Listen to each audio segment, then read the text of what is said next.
muito bem-vindos e bem-vindas, vocês que acompanham a nossa live, pelo nosso canal no YouTube, pelo Facebook da Teologia à Distância e do Departamento de Teologia da PUC-Rio. Meu nome é Michele Amaral, sou secretária da Teologia à Distância. Meu nome é Rodrigo Policeno, sou secretário de Comunicação e Eventos do Departamento de Teologia da PUC-Rio.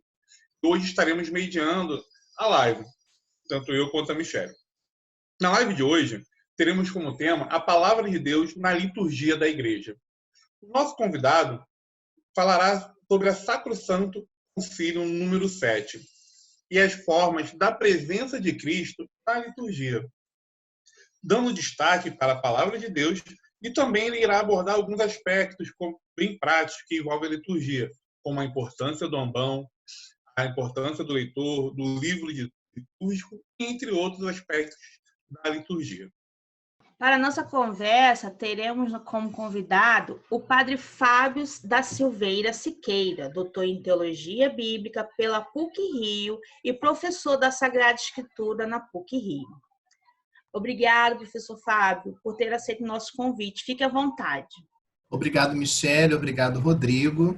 E agradeço também a presença de todos aqueles que vão nos acompanhar pelas redes sociais nessa live que nós estamos fazendo sobre a Palavra de Deus na liturgia da Igreja. Antes de compartilhar os slides com vocês, eu gostaria de começar com a oração de um salmo. O Salmo 58, alguns versículos desse salmo, vamos tomar para a nossa oração antes de começarmos a nossa exposição. Em nome do Pai, do Filho e do Espírito Santo. Amém. Libertai-me do inimigo, ó meu Deus, e protegei-me contra os meus perseguidores. Libertai-me dos obreiros da maldade, defendei-me desses homens sanguinários. Minha força é a voz que me dirijo, porque sois o meu refúgio e proteção. Deus clemente e compassivo, meu amor. Eu então hei de cantar vosso poder, e de manhã celebrarei vossa bondade, porque fostes para mim o meu abrigo, o meu refúgio no dia da aflição.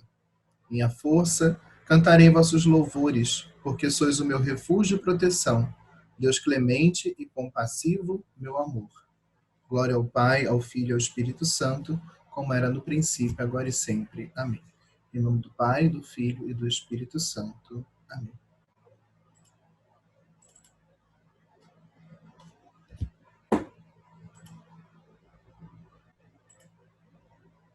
Bom, o nosso tema dessa live hoje é a Palavra de Deus na liturgia da Igreja. E dando destaque para o número 7 da Sacrosanto Concílio, que afirma: é ele, o Cristo, que fala ao ser lida na Igreja a Sagrada Escritura. Essa nossa live nós a dividimos em dois momentos. No primeiro momento, nós vamos falar especificamente sobre a presença de Cristo na ação litúrgica, tendo como ponto de partida o número 7 da Sacrosanto Concílio, como o Rodrigo falou no início da nossa apresentação. Na segunda parte, nós vamos nos deter especificamente na importância da Palavra de Deus na celebração da Eucaristia. E para isso, nós vamos nos servir de um documento que se chama A Introdução ao Lecionário, chamado também de OLM, que são as iniciais latinas que abreviam o nome Ordo Lectionum Missae, ordinário das leituras da missa. Então, vamos nos servir desses dois textos, a Sacrosanto Concílio e a Introdução ao Lecionário, para refletirmos sobre esse tema. Primeiro, do mais geral, a Palavra de Deus na liturgia da Igreja, e depois, especificamente, a liturgia da Palavra na celebração da Eucaristia, olhando seus múltiplos aspectos e a própria maneira como o lecionário está ordenado e nos é apresentado. O objetivo dessa live é fazer com que os fiéis e todos nós que participamos da liturgia possamos perceber o quanto é central a Palavra de Deus na celebração, o quanto é importante nos prepararmos para a celebração à luz da Palavra de Deus e na própria celebração da liturgia deixarmos que a Palavra de Deus nos penetre e realize em nós a sua obra. Lembrando aquela passagem do profeta Isaías, que ao falar da eficácia da palavra, no capítulo 55 da sua profecia, diz que assim como a chuva e a neve vêm do céu, mas não voltam para Deus, sem antes produzir o efeito que elas devem produzir, sem antes fecundar a terra, assim também a palavra que sai da boca do Senhor não volta para ele vazia, mas produz os efeitos que Deus pretende ao enviá-la. Assim, a liturgia é esse lugar onde a palavra que brota da boca de Deus vem ao encontro dos fiéis e se encontra aberto o nosso coração. Ela ali faz morada, ela ali como boa semente produz muito fruto. Então, a primeira parte da nossa reflexão, dessa nossa conversa, assim, nessa manhã, vamos falar sobre a presença de Cristo na ação litúrgica. E aqui eu queria me servir de 2 textos, que talvez quem está acompanhando vai achar muito pequenininho, né? Mas eu tentei colocar no slide só os 2 textos lado a lado para que nós possamos comparar. O primeiro texto é da Mediator Dei, do Papa Pio XII. Nesse trecho, ele fala da presença de Cristo na ação litúrgica. Eu gostaria de compará-lo nessa live com o texto da Sacrosanto Concilium 7, para mostrar como que a Sacrosanto Concilium dá destaque para a presença de Deus na palavra, mostrando que o Cristo na ação litúrgica faz-se presente também por meio da sua palavra. Eu vou ler os 2 textos e aí nós podemos traçar as devidas comparações. Mediator Dei 17 afirma o seguinte: em toda a ação litúrgica, junto com a Igreja, está presente o seu divino fundador. Cristo está presente no augusto sacrifício do altar, quer na pessoa do seu ministro, quer por excelência sob as espécies eucarísticas. Está presente nos sacramentos com a virtude que neles transfunde, para que sejam instrumentos eficazes de santidade. Está presente, enfim, nos louvores e súplicas dirigidos a Deus, como vem escrito: onde estão 2 ou 3 pessoas reunidas em meu nome, aí estou no meio delas. A Sagrada Liturgia é, portanto, o culto público que o nosso Redentor rende ao Pai como cabeça da Igreja, e é o culto que a sociedade dos fiéis rende à sua cabeça, e por meio dela ao Eterno Pai. É, em uma palavra, o culto integral do corpo místico de Jesus Cristo, ou seja, da cabeça e de seus membros. Então, aqui em Mediator Dei 17 fica clara a indicação da presença de Cristo na celebração litúrgica, na pessoa do ministro, em se tratando da Eucaristia nas espécies eucarísticas e nos demais sacramentos, com a virtude que neles transfunde, para que eles sejam instrumentos eficazes de santificação do homem.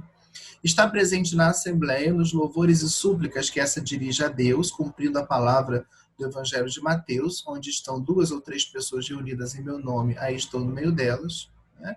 E são essas 3 formas de presença que a Mediator Dei sintetiza nesse parágrafo 17. Sacrosanto Concílio 7, por sua vez, nos traz outras indicações. Para realizar tão grande obra, Cristo está sempre presente na sua igreja, especialmente nas ações litúrgicas. Está presente no sacrifício da missa, quer na pessoa do ministro, o que se oferece agora pelo ministério sacerdotal é o mesmo que se ofereceu na cruz, quer e, sobretudo, sob as espécies eucarísticas. Está presente com o seu dinamismo nos sacramentos, de modo que quando alguém batiza, é o próprio Cristo que batiza. Está presente na sua palavra, pois é ele que fala ao ser lida na igreja a Sagrada Escritura. Está presente, enfim, quando a igreja reza e canta: ele que prometeu, onde estiverem 2 ou 3 reunidos em meu nome, eu estou no meio deles. Mateus 18, 20. Sacrosanto Concílio 7 repete algumas coisas que já estão em Mediator Dei 17. Ou seja, o Cristo está presente no sacrifício da missa, na pessoa do ministro, nas espécies eucarísticas, na Assembleia que se reúne, cumprindo aquilo que ele prometeu em Mateus 18, 20, onde 2 ou 3 estiverem reunidos em meu nome, eu estou no meio deles.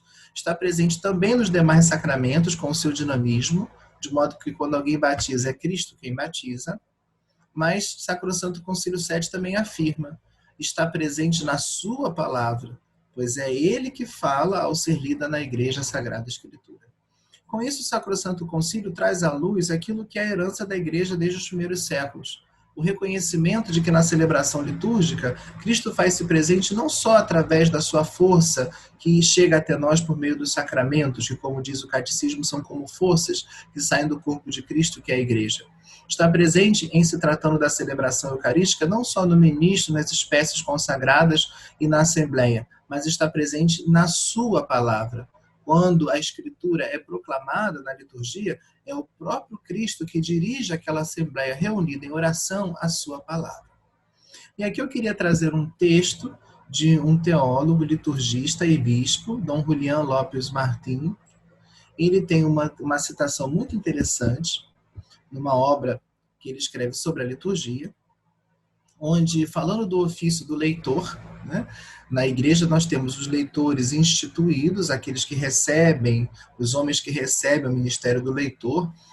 Algumas vezes, alguns recebem o ministério do leitor estavelmente, no sentido de que vão exercer só esse ministério, outros o recebem dentro do seu processo de caminhada para o diaconato, para a ordenação sacerdotal. Mas nas nossas assembleias, nós temos a figura de leigos e leigas que, por suplência, exercem esse ministério de proclamarem na liturgia, não o evangelho, porque este está reservado ao diácono, ou a quem preside, ou algum concelebrante, caso não tenha diácono, mas as outras leituras e o salmo responsorial são proclamados por outras pessoas que participam da assembleia, né? E falando desse ministério do leitor, o Dom Julián Lopes Martín diz o seguinte: a palavra se faz espírito e deixando de ser letra morta, quando o leitor toma em suas mãos o livro da palavra de Deus, o lecionário, e empresta sua voz às palavras que estão contidas nele. As palavras que estão contidas nele. Então, naquele momento em que o leitor se coloca no ambão para proclamar a palavra, a partir do livro que contém a palavra de Deus, o lecionário, naquele momento a palavra deixa de ser a letra fria e se torna espírito, no sentido de que quando aquela palavra é proclamada, ela aí golpeia o ouvido dos fiéis, ela os atinge em toda a sua força. E naquele momento o leitor, ele empresta a sua voz ao próprio Cristo, para que aquela palavra, que é a palavra do Cristo, possa chegar aos ouvidos e ao coração de toda aquela assembleia que se reúne em oração para celebrar a liturgia. Por isso é tão importante essa função, esse ministério do leitor na celebração litúrgica. Ainda alguns outros números da Sacrosanto Concílio podem nos ajudar muito na nossa reflexão. Nós vamos olhar aqui o número 24, o número 33 e também o número 56, e um pouco mais à frente o número 51. O número 24 da Sacrosanto Concílio nos recorda três coisas. A primeira delas é a afirmação que o número 24 faz, de que na celebração litúrgica é máxima a importância da palavra de Deus. A palavra de Deus é sempre importantíssima na vida da igreja.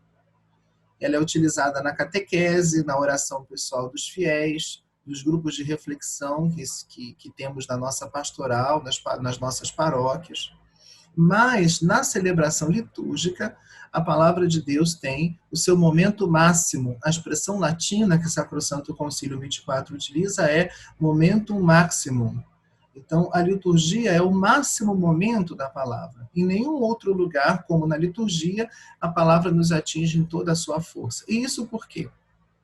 Porque na liturgia cristã católica, estão presentes dois elementos que se reclamam mutuamente: a palavra e o sinal sacramental. A palavra sem o sinal sacramental não manifesta plenamente a sua eficácia e correria o risco de se tornar, depois a sua explicação, um discurso meramente moralizante. Da mesma forma, o sinal sacramental sem a liturgia da palavra corre o risco de se tornar uma coisa supersticiosa.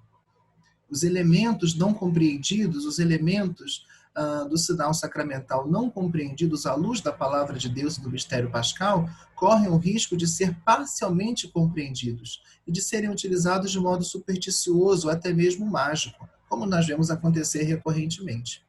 Na celebração litúrgica, essas duas coisas estão unidas, palavra e sinal sacramental. A palavra proclamada se realiza no sinal sacramental, e o sinal sacramental, por sua vez, ganha sentido à luz da palavra que foi proclamada. Por isso que na celebração litúrgica é máxima a importância da palavra de Deus. É o momento em que a palavra nos atinge em toda a sua força, né? São Gregório Magno tem uma frase, ele tem uma frase, sim, a escritura cresce com o orante, mas ele tem uma afirmação muito interessante na sua concepção. É na liturgia que se pode atingir a compreensão mais espiritual da palavra, espiritual no sentido de iluminada pelo Espírito Santo. Ele vai falar da sua própria experiência, que muitas vezes aquilo que ele não conseguiu entender na sua leitura orante da palavra, ele conseguiu compreender quando aquela palavra foi proclamada na Assembleia.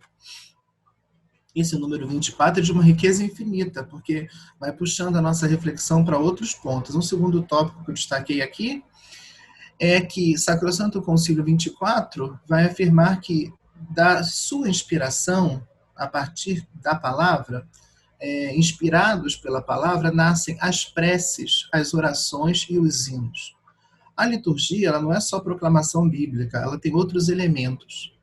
Nós temos as preces, em se tratando da liturgia eucarística, elas são a coroa da liturgia da palavra, né? É a conclusão da liturgia da palavra. Nós temos as orações que são utilizadas na liturgia, os chamados textos eucológicos, né? Não são ecológicos, mas eucológicos. A palavra grega euké significa oração.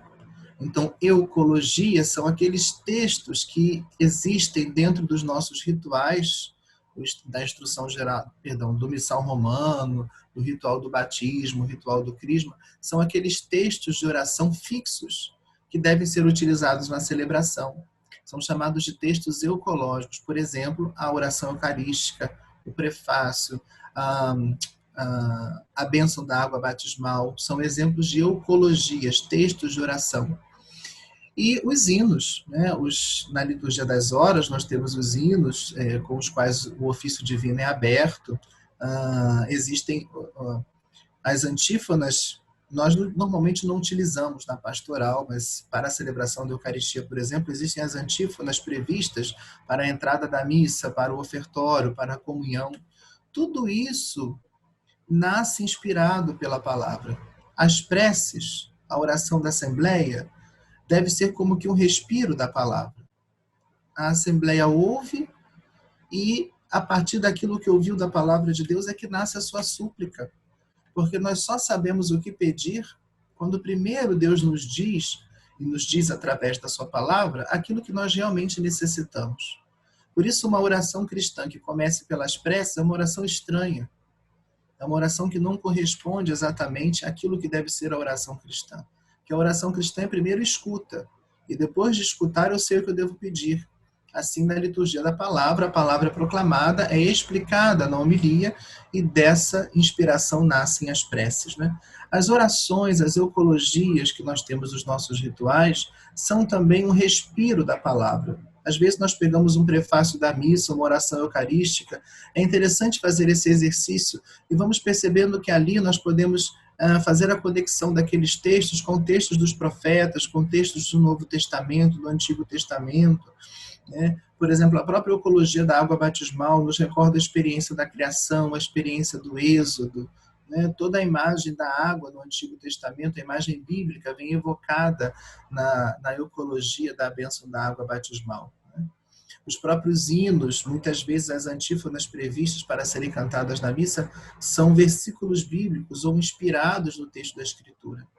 Então, da palavra, não só as leituras são retiradas para serem proclamadas na celebração, mas da palavra também nascem, inspirados pela palavra, nascem as preces, as orações e os hinos. E ainda um terceiro elemento. Da palavra de Deus, tiram sua capacidade de significação as ações e os sinais, os gestos que nós fazemos na celebração litúrgica, as posições corporais que nós adotamos, o estar de pé, o estar sentado, o estar ajoelhado, o prostrar-se, a imposição das mãos, o rezar de mãos erguidas ou não. Todos esses gestos, todas essas ações, a procissão de entrada, procissão de ofertório, todos esses elementos gestuais e os próprios sinais sacramentais, o pão, o vinho, a água, o óleo, tudo isso tira a sua capacidade de significação da Sagrada Escritura. Não são elementos escolhidos aleatoriamente, nem gestos ou ações escolhidos aleatoriamente só com o intuito de animar a celebração. Mas são gestos, ações, sinais que tiram sua capacidade de significação da Sagrada Escritura. Por isso é muito importante ir à Sagrada Escritura e conhecer por que o pão, por que o vinho, por que o óleo, por que a água, por que a imposição de mãos, por que o estar de pé, por que o prostrar-se. Que sentido esse gesto tem dentro da economia da salvação, dentro da palavra de Deus, no Antigo e no Novo Testamento? Quando compreendemos isso bem, somos capazes de viver esses gestos, sinais dentro da celebração litúrgica, chegando ao seu pleno significado. Agora, passando do número 24 ao número 33 da Sacrosanto Concílio. Efetivamente, na liturgia, Deus fala ao seu povo e Cristo continua a anunciar o Evangelho. Por seu lado, o povo responde a Deus com o canto e a oração. Então, efetivamente, na liturgia, Deus fala ao seu povo e Cristo continua a anunciar o Evangelho. Por seu lado, também na liturgia, o povo responde a Deus com o canto e com a oração. Aqui, nós percebemos no número 33 o duplo movimento que acontece na liturgia. Um movimento que nós chamamos de descida.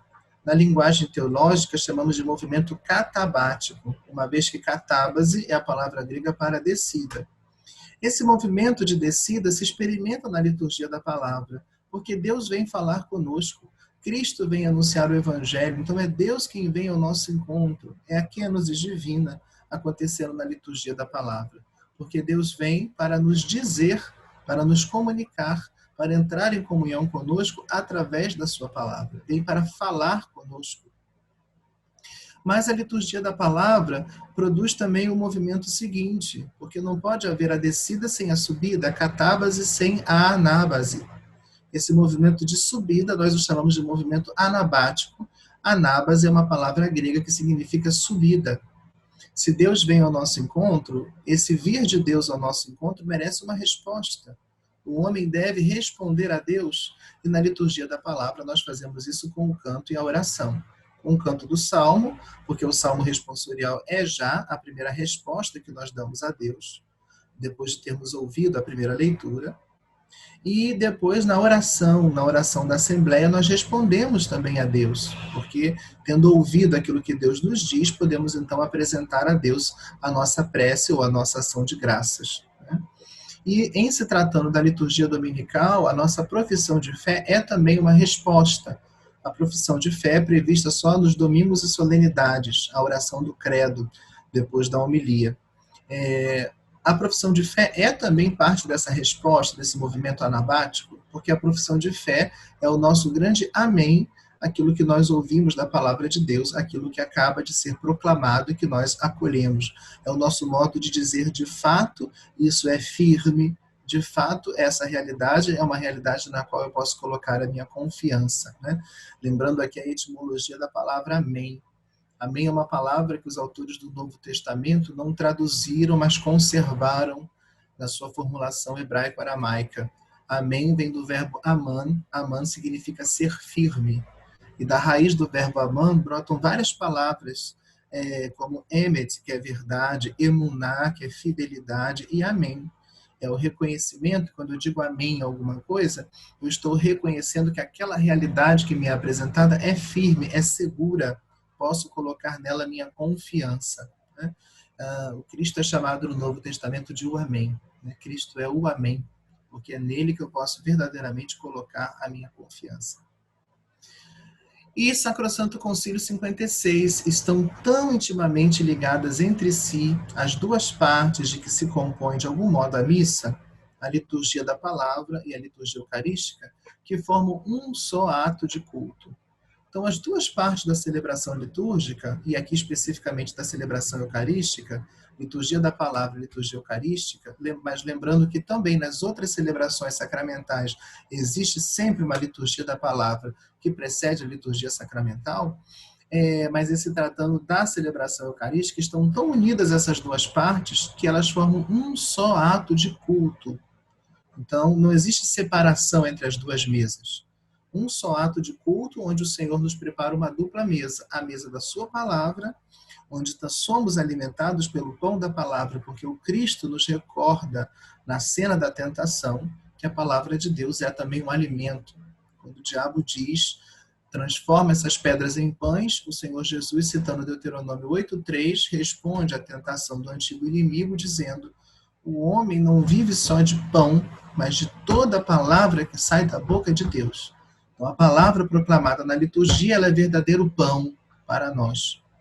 E depois na liturgia eucarística, onde nós comemos e bebemos o corpo e o sangue do Senhor, o pão e o vinho eucaristizados, que não são mais pão e vinho, mas são comida e bebida espirituais, são o corpo e o sangue do Cristo, com o qual ele também nos alimenta. Essas duas partes formam um só e único ato de culto.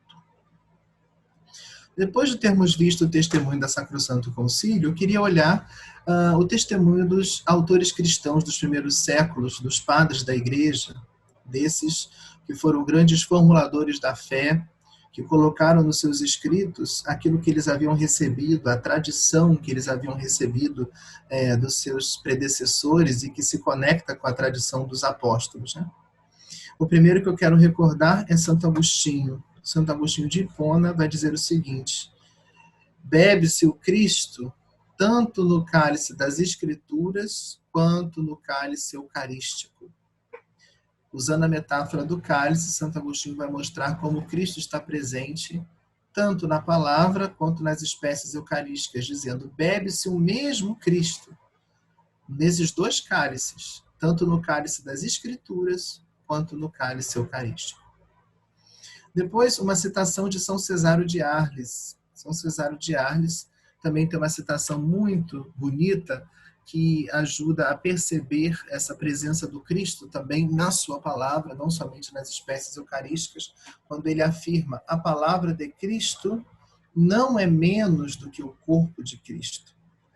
Ou seja, São Cesário de Arles quer já mostrar aos seus fiéis que não devem considerar o Cristo presente só nas espécies eucarísticas, mas devem perceber que o Cristo está presente também com toda a sua força na sua palavra. A palavra de Cristo não é menos do que o corpo de Cristo. Uma citação aqui da Verbum Domini, número 56. Depois nós vamos ver também São Jerônimo, um pouquinho mais à frente, mas interrompe essa sessão patrística, vamos dizer assim, para falar da Verbum Domini. A Verbum Domini é a exortação apostólica pós-sinodal do Papa Bento XVI, depois do Sínodo da Palavra. Ele brindou, presenteou a Igreja com essa exortação apostólica. E no número 56, quando fala da sacramentalidade da palavra, o texto diz o seguinte: é possível compreender a sacramentalidade da palavra, ou seja, como que a palavra ela é também sinal e presença do Cristo, através da analogia com a presença real de Cristo sob as espécies do pão e do vinho consagrados. Olha que bela analogia que Verbum Domini 56 apresenta aqui. Eu interrompi a sessão patrística pela Verbum Domini 56 justamente porque Verbum Domini é um eco do que nós vamos encontrar em São Jerônimo, que nós vamos ler em seguida. Mas Verbum Domini 56 afirma que é possível compreender a sacramentalidade da palavra através da analogia com a presença real de Cristo sob as espécies do pão e do vinho consagrados. Ou seja, assim como Cristo está realmente presente no pão e no vinho consagrados, de modo análogo, porque, claro, são formas de presença diferentes. O pão e o vinho é para que possamos comer e beber o corpo e o sangue do Cristo. A palavra é para ouvir, né? Então, por isso, de modo análogo. Então, assim como Cristo está realmente presente no pão e no vinho consagrados, de modo análogo, ele está presente na palavra proclamada na liturgia. Então, se entende a presença de Cristo na palavra de modo análogo ao modo como entendemos a sua presença no pão e no vinho consagrados.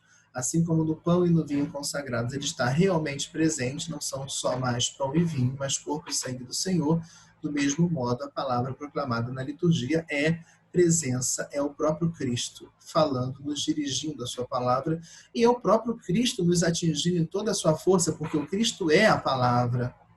Antes que a palavra se tornasse letra, a palavra é o verbo eterno, que o Pai profere desde toda a eternidade, né? São João começa o seu evangelho dizendo isso: no princípio era a palavra, e a palavra estava com Deus, e a palavra era Deus, e a palavra se fez carne e habitou entre nós, né?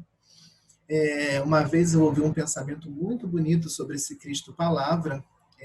Esse pensamento não é meu, claro, é de um grande monge e teólogo, Dom Bernardo, que é abade do Mosteiro Trapista de Nossa Senhora do Mundo Novo, em Campo do Tenente.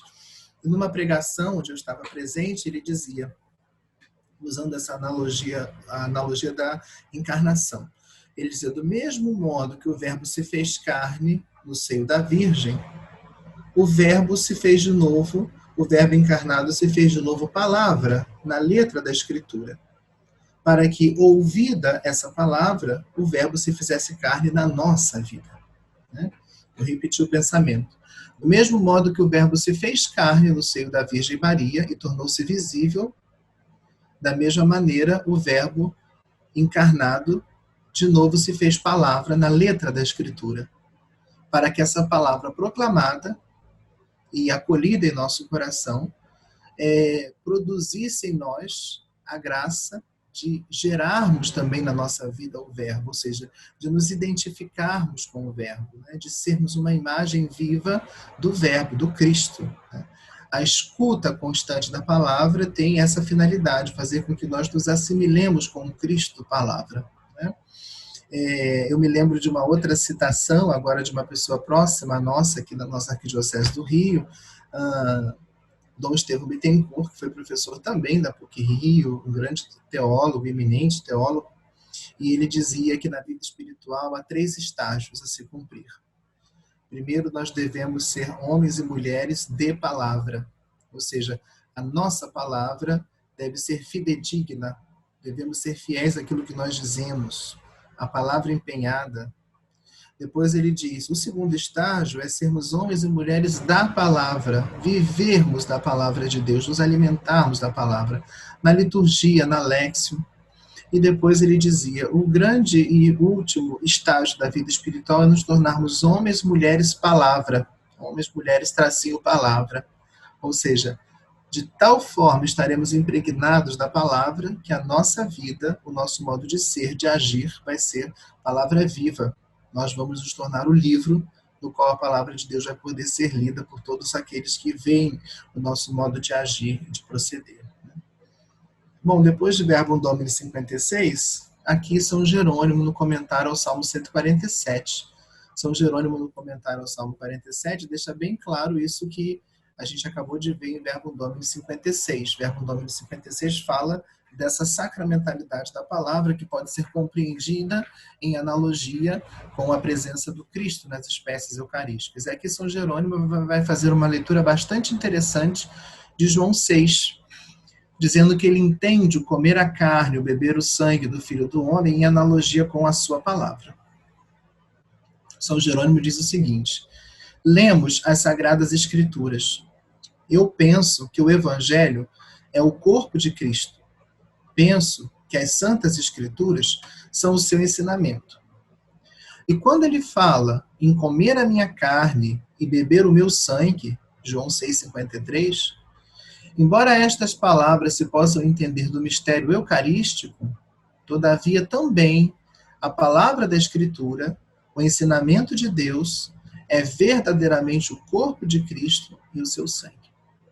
Quando ele fala em comer a minha carne e beber o meu sangue, embora estas palavras se possam entender do mistério eucarístico, todavia, também a palavra da Escritura, o ensinamento de Cristo, é verdadeiramente o corpo de Cristo e o seu sangue. Então aqui, como que São Jerônimo deixa clara a sua certeza a respeito dessa presença real do Cristo na sua palavra. Alguns autores orientais chamam de corpo vérbico do Filho, né? Porque o Filho é o Verbo encarnado. Então a palavra é o corpo vérbico do Filho, do qual também nós nos alimentamos pelo ouvir, pelo acolher essa palavra em nosso coração. Antes de entrar na segunda parte, que é a palavra de Deus na celebração eucarística segundo o ordinário das leituras da missa, né, o Odo Lectionum Missae, ou Introdução ao Lecionário, queria trazer esse texto, que é um texto de oração da liturgia bizantina, mas que cabe bem também na nossa oração pessoal com a palavra, ou na nossa preparação para a celebração da Eucaristia, onde vamos ouvir a palavra de Deus, que é uma invocação do Espírito Santo, é uma epíclese que nós fazemos, uma epíclese sobre nós mesmos, né? Pedindo para que o Espírito Santo do Senhor, vindo sobre os nossos corações, nos permita compreender a palavra do Evangelho, porque só aquele que inspirou as divinas letras pode nos fazer também compreendê-las em seu pleno significado, à luz, é claro, do modo como a Igreja nos ensina a interpretar e a compreender a palavra. Faz resplandecer em nossos corações, ó soberano amigo dos homens, a pura luz do teu divino conhecimento, e abre os olhos da nossa mente à compreensão dos teus anúncios evangélicos. Põe em nós o temor dos teus santos mandamentos, a fim de que, calcando as concupiscências carnais, sigamos o modo de vida espiritual, pensando e fazendo tudo o que é agradável a ti. É uma epíclese que nós fazemos sobre nós mesmos, pedindo que o Senhor infunda em nós o seu espírito e o temor dos mandamentos, para que possamos compreender o anúncio do Evangelho, a boa nova da palavra.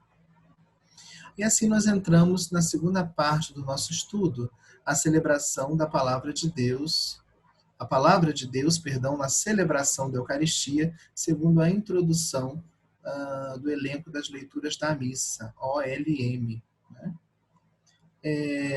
Aqui eu queria começar com o número 51 da Sacrosanto Concílio. Número 51 da Sacrosanto Concílio.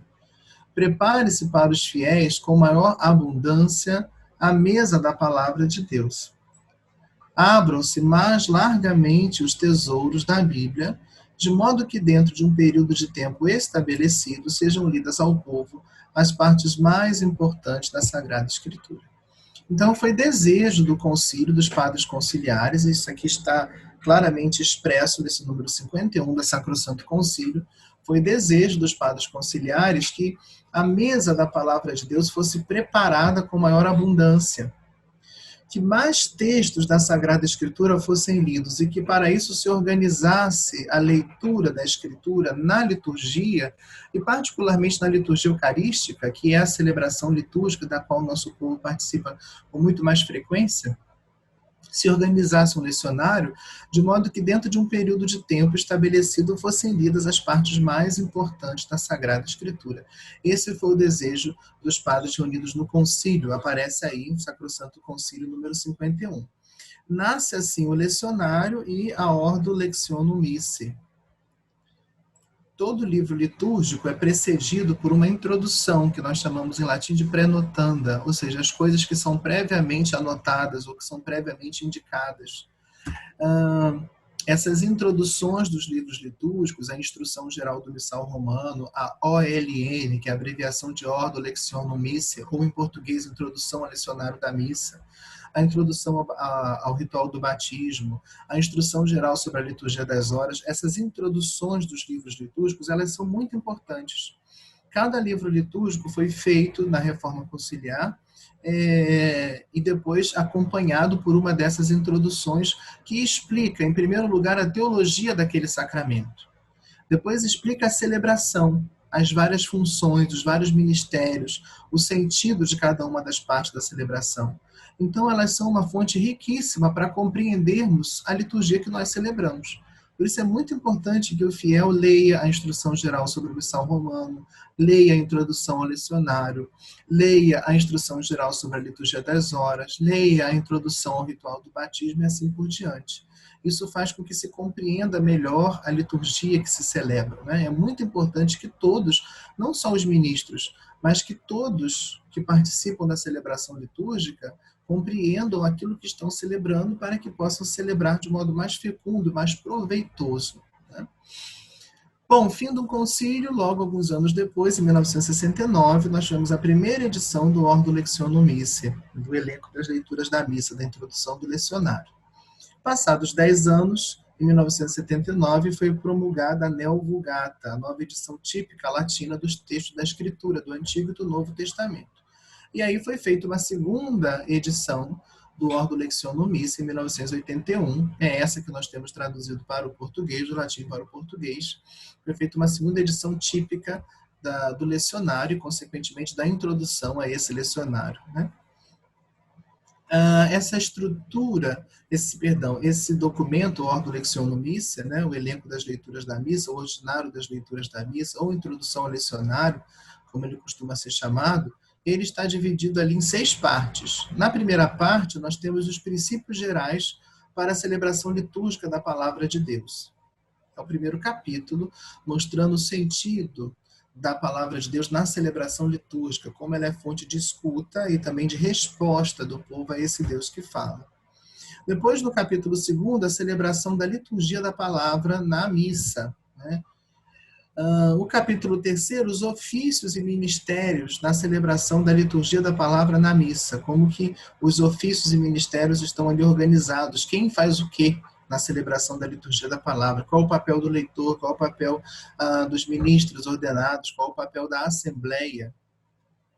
Capítulo 4 fala sobre o modo como está distribuída as leituras da missa, né? Os ciclos que foram criados de leitura, o ciclo trienal para o domingo, o ciclo bienal para os dias de semana, né? O capítulo 5, a distribuição do elenco das leituras da missa. E o capítulo 6 trata de outros aspectos, adaptações, traduções para a língua vernácula e indicações do elenco das leituras da missa. Alguns aspectos mais práticos que nós não vamos abordar aqui. Vamos começar vendo aqui o capítulo 1, né? Os princípios gerais para a celebração litúrgica da Palavra de Deus. Eu queria começar esse estudo, antes de ler alguns números desse capítulo 1, com duas passagens importantes. Primeiro, um texto de Santo Agostinho, o Sermão 85 de Santo Agostinho, onde ele fala sobre a importância da Palavra de Deus na liturgia, né? Santo Agostinho vai dizer o seguinte: a boca de Cristo é o Evangelho. Ele está sentado no céu, mas não deixa de falar na terra. Como que Agostinho, vindo na esteira dos seus predecessores, entende bem essa presença de Cristo na palavra. O Evangelho é a boca do Cristo. Ele está, sim, sentado no céu à direita do Pai, de onde ele há de vir a julgar os vivos e os mortos. Mas ele não deixa de falar na terra, porque constantemente ele nos dirige a sua palavra.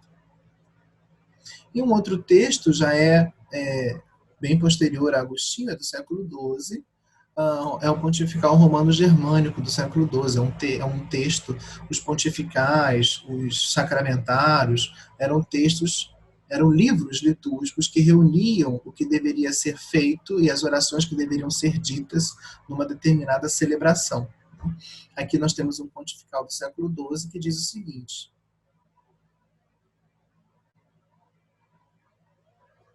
o Evangelho é lido, no qual Cristo fala ao povo com a sua boca, para que o Evangelho chame novamente como se o próprio Cristo falasse ao povo. Então o Evangelho, porém, é lido, no qual Cristo fala ao povo com a sua boca, para que o Evangelho chame novamente como se o próprio Cristo falasse ao povo. Então, é a mesma imagem que nós encontramos em Agostinho do Evangelho como boca do Cristo. O Evangelho é lido, e quando o Evangelho é lido, é o Cristo que fala ao povo com a sua boca. É Cristo mesmo quem dirige aos fiéis a sua palavra, para que o Evangelho chame de novo, como se fosse o próprio Cristo passando e chamando de novo os homens à conversão. Eu, quando leio essa passagem aqui, quando leio o que Santo Agostinho disse, me lembro da vocação de Santo Antão, que nasce da escuta da palavra de Deus na liturgia. Ele entra na igreja e ouve o Evangelho, né, que diz: vai, vende tudo o que tens e terás um tesouro no céu. E ele vai, procura se desfazer dos bens, reservando só um pouco para sua irmã, começa a viver a vida eremítica. Depois ele entra de novo na igreja e ouve outro evangelho que diz que não se deve se preocupar com o dia de amanhã, que a cada dia basta o seu cuidado. E ele vai, não resiste mais, vende tudo o que tem, confia sua irmã a uma comunidade de virgens, e vai viver, então, a vida monástica, a vida eremítica, né? Durante 20 anos, Santo Antão passa na solidão. Mas a vocação nasce da escuta da palavra de Deus no contexto da liturgia, né? A boca do Cristo o chamou tal como Cristo chamou pessoalmente os apóstolos no início da sua pregação, né, reunindo em torno a si os 12. Agora, uns textos, antes de passar para o capítulo 2, do capítulo 1, que fala sobre a importância, fala sobre os princípios gerais para a celebração litúrgica da Palavra de Deus. Esse capítulo 1 começa falando da importância da Palavra de Deus na ação litúrgica. No número 4, diz o seguinte, o capítulo 1 da introdução ao lecionário, número 4. Na celebração litúrgica, a palavra de Deus não se exprime sempre do mesmo modo, nem penetra sempre nos corações dos fiéis com a mesma eficácia. Mas Cristo está sempre presente em sua palavra e, realizando o mistério da salvação, santifica os homens e presta ao Pai o culto perfeito.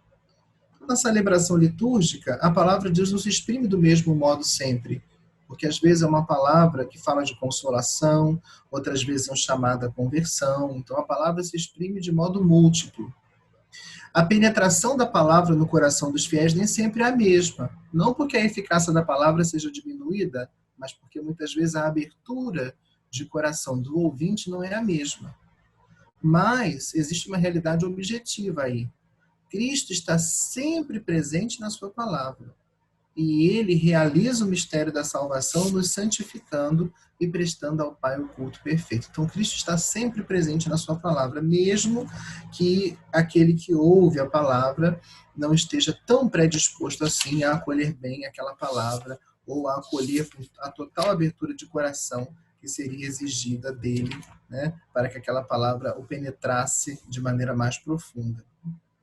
Ainda no número 7 desse capítulo 1, fala sobre a palavra de Deus na vida da igreja. A igreja cresce e se constrói ao escutar a palavra. Os prodígios que de muitas formas Deus realizou na história da salvação fazem-se presentes de novo nos sinais da celebração litúrgica, de um modo misterioso, mas real. Deus, por sua vez, vale-se da comunidade dos fiéis que celebra a liturgia, para que a sua palavra se propague, seja conhecida e seu nome seja louvado por todas as nações. Então a igreja cresce e se constrói ao escutar a palavra. E aqueles prodígios que Deus realizou na história da salvação e que são proclamados quando a palavra é lida, eles se fazem presentes de novo nos sinais da celebração de um modo misterioso, mas real. A palavra proclamada fala sobretudo do mistério pascal de Cristo, prefigurado no Antigo e realizado no Novo Testamento. E nos sinais sacramentais, esse mistério pascal se realiza. Por isso, aquilo que a palavra proclama se realiza eficazmente na celebração. Por isso, a igreja se constrói e cresce ao escutar a palavra de Deus. Por isso é tão importante a palavra de Deus na celebração litúrgica. Eu concluo o estudo desse primeiro capítulo com o número 10, que diz o seguinte: a palavra de Deus e o mistério eucarístico foram honrados pela igreja com a mesma veneração, embora com diferente culto. A igreja sempre quis e determinou que assim fosse, porque, impelida pelo exemplo de seu fundador, nunca deixou de celebrar o mistério pascal de Cristo, reunindo-se para ler todas as passagens da Escritura que a ele se referem, e realizando a obra da salvação por meio do memorial do Senhor e dos sacramentos. Com efeito, a pregação da palavra é necessária para o próprio ministério dos sacramentos, visto que são os sacramentos da fé, a qual nasce da palavra e dela se alimenta. Então, a palavra de Deus e o mistério eucarístico foram honrados pela igreja com a mesma veneração, embora com diferente culto. São alguns números desse capítulo 1 da introdução ao lecionário, só para nós termos o sabor, percebermos um pouco a riqueza que é esse documento e a riqueza que ele traz para percebermos os princípios que orientam a celebração da palavra de Deus na liturgia. Ela é presença do próprio Cristo. Escutando-a que a igreja cresce e se edifica. Ela recebe a mesma veneração que as espécies eucarísticas, embora com um culto diferente, porque O pão e o vinho é para que nós possamos comer e beber o corpo e o sangue do Senhor. A palavra é para que nós possamos ouvir e nos deixar penetrar e colocar em prática a palavra ouvida. O capítulo 2 fala sobre a celebração da palavra de Deus na liturgia da missa. E, em primeiro lugar, coloca em destaque elementos e ritos da liturgia da palavra. Vamos falar primeiro dos ritos da liturgia da palavra e depois dos diversos elementos, livros litúrgicos, o ambão, que favorecem a celebração da liturgia da palavra. Os elementos que nós elencamos aqui são 7. O primeiro desses elementos são as leituras bíblicas da Escritura, que são retiradas as leituras que são proclamadas na celebração. Na celebração litúrgica, não se trocam as leituras bíblicas por outras leituras quaisquer, porque elas são palavra de Deus, por isso não podem ser substituídas nem por uma leitura geográfica, nem pela leitura de um documento da igreja, porque nada é mais sublime do que a palavra de Deus, inspirada pelo Espírito Santo. Além das leituras bíblicas, temos também o salmo responsorial, lido ou cantado. Ele funciona ali como resposta da Assembleia a Deus que lhe fala. Na celebração dominical, ele se encontra entre as duas leituras. Na celebração semanal, onde só há uma leitura do Evangelho, ele se encontra entre essa leitura e o Evangelho. Pode ser lido, pode ser cantado, e a sua finalidade é fazer com que aquela Assembleia possa, através do salmo, responder a Deus que lhe fala. Depois ela vai responder também na oração da Assembleia, mas já no salmo ela responde a palavra de Deus. Depois nós temos a aclamação antes da leitura do Evangelho. É também um elemento da liturgia da palavra. O Evangelho, antes de ser ouvido, ele é aclamado. No tempo pascal, privilegiadamente com o aleluia. No tempo da quaresma, sem o aleluia. Nos outros tempos do ano litúrgico, com ou sem o aleluia, mas o Evangelho é aclamado para que a Assembleia se predisponha a acolher aquele que é o centro da liturgia da palavra. É a proclamação do Evangelho. Por isso, inclusive, que o Evangelho é reservado ao diácono, se há diácono na celebração. Se é uma concelebração, é reservada a um dos concelebrantes, porque não é uma função própria de quem preside ler. Mas se não há concelebrante nenhum, o próprio ministro que preside lê também o Evangelho. O Evangelho é sempre lido por um ministro ordenado para que fique claro que o Evangelho é ali a coroa da liturgia da palavra. É a partir do Evangelho que ganham luz todas as outras leituras do Antigo e do Novo Testamento que serão proclamadas. Um quarto elemento é a homilia. A homilia, que é um elemento fundamental da celebração litúrgica. Ela não é obrigatória todos os dias, ela é obrigatória nos domingos, nas solenidades, mas é muito comum que sempre se faça a homilia na celebração, porque ela é uma fonte de catequese e de instrução do povo acerca da palavra que foi ouvida, para que possa compreender mais plenamente aquilo que foi proclamado na Escritura. É interessante notar que a introdução ao lecionário menciona como um dos elementos da liturgia da palavra o silêncio, que é um elemento que falta muitas vezes nas assembleias. No número 28, fala especificamente sobre o silêncio, porque ele é fundamental para que esse diálogo possa se estabelecer diante do Deus que fala. O homem precisa de um espaço de silêncio para acolher em nível profundo a palavra e elaborar então a resposta que ele vai dar a Deus na oração. Vou ler aqui o número 28. A liturgia da palavra deve ser celebrada de tal maneira que favoreça a meditação. Por isso, deve-se evitar a pressa que impede o recolhimento. O diálogo entre Deus e os homens, que se realiza com a ajuda do Espírito Santo, requer breves momentos de silêncio adequados à assembleia presente, para que neles a palavra de Deus seja acolhida interiormente e se prepare uma resposta por meio da oração. Podem-se guardar estes momentos de silêncio, por exemplo, antes de comentar a liturgia da palavra, depois da primeira e da segunda leitura e ao terminar a homilia. Então, a liturgia da palavra deve ser acompanhada pelo silêncio. O silêncio faz parte do rito. porque o silêncio é que favorece o diálogo entre Deus e os homens. O silêncio entre as diversas partes da celebração, e particularmente entre as leituras e no final da homilia, é que ajuda a dar o caráter meditativo na celebração litúrgica, para que a celebração não seja uma fonte só de animação, mas seja uma penetração profunda daquilo que Cristo quer fazer e está fazendo em nós através da celebração. Por isso, precisa ter esse caráter meditativo. E o silêncio entra como elemento que favorece isso. Silêncio entre as leituras, silêncio depois da homilia.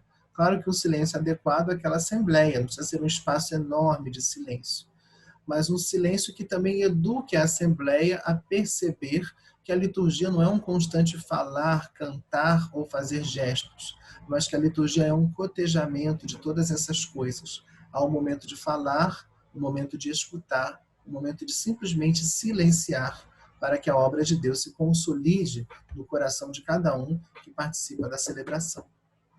O número 29, o capítulo 2 da introdução ao lecionário, fala da profissão de fé, feita nos domingos e solenidades, que é também um elemento da liturgia da palavra, é a resposta da Assembleia também àquela palavra ouvida.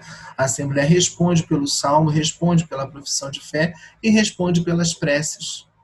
As preces, oração universal, ou chamada oração dos fiéis, ou oração da Assembleia, é aquele momento em que, depois de ter ouvido a palavra de Deus, a Assembleia está pronta, está apta a saber aquilo que deve apresentar a Deus como oração.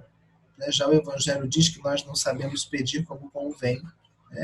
Então, a palavra de Deus é que nos fornece luz para que possamos, de fato, pedir como convém, para podermos alcançar de Deus aquilo que, de fato, é necessário, percebemos que nos é necessário, a partir da escuta da palavra de Deus.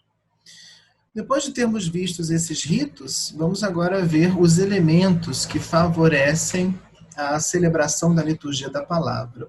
Um primeiro elemento que nós destacamos é o ambão. Eu coloquei aqui esse ambão bonito, um ambão com o tetramorfo, a imagem dos evangelistas representados nessas 4 figuras. Primeiro o Evangelho de Mateus, representado na figura de um homem, porque o Evangelho de Mateus começa falando da genealogia de Jesus, mostrando a sua origem, ligado a Davi, ligado a Abraão. Depois, ali no topo do ambão, temos a águia, o Evangelho de João.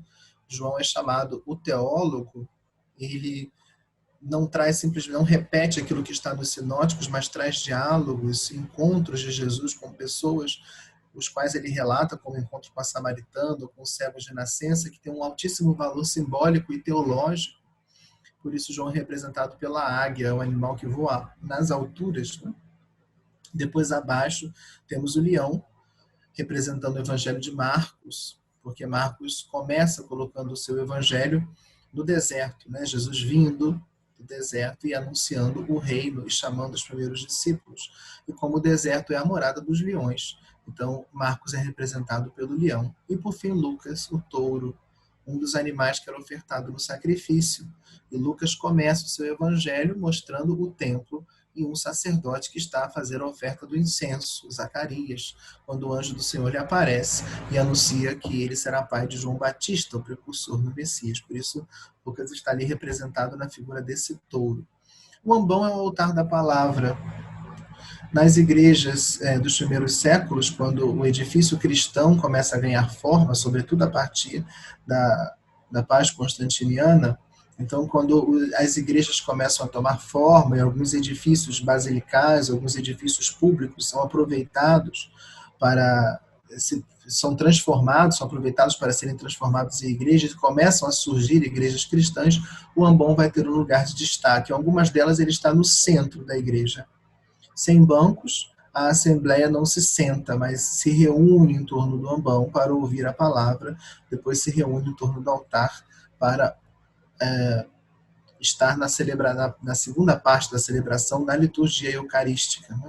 O ambão é o lugar próprio do qual a palavra deve ser proclamada. Sobretudo depois da reforma litúrgica, foi orientado que as igrejas fossem adaptadas, de tal forma que o ambão fosse nelas incluído na sua arquitetura, para que ali tivesse lugar a proclamação das leituras bíblicas, a proclamação do Evangelho, a proclamação do precônio pascal na noite da grande vigília, dali fosse feita a homilia também, ou da cátedra, né? E dali também fossem proferidas as intenções das orações dos fiéis, como continuação que são da liturgia da palavra, elas podem ser também proferidas dali do ambão, que é o altar da palavra. Depois, além do ambão, outras coisas que favorecem a liturgia da palavra, os livros litúrgicos. Nós temos os lecionários, o lecionário dominical, dividido no ciclo trienal, o lecionário semanal, lecionário para missas comuns dos santos, diversas necessidades, missas votivas, missas cujas leituras fogem daquele esquema preparado para o fluxo normal, seja do ciclo dominical quanto do ciclo ferial, e o evangeliário. Os livros litúrgicos, eles desempenham um papel muito importante na liturgia da palavra, porque não corresponde à dignidade da palavra de Deus que ela seja lida de qualquer lugar.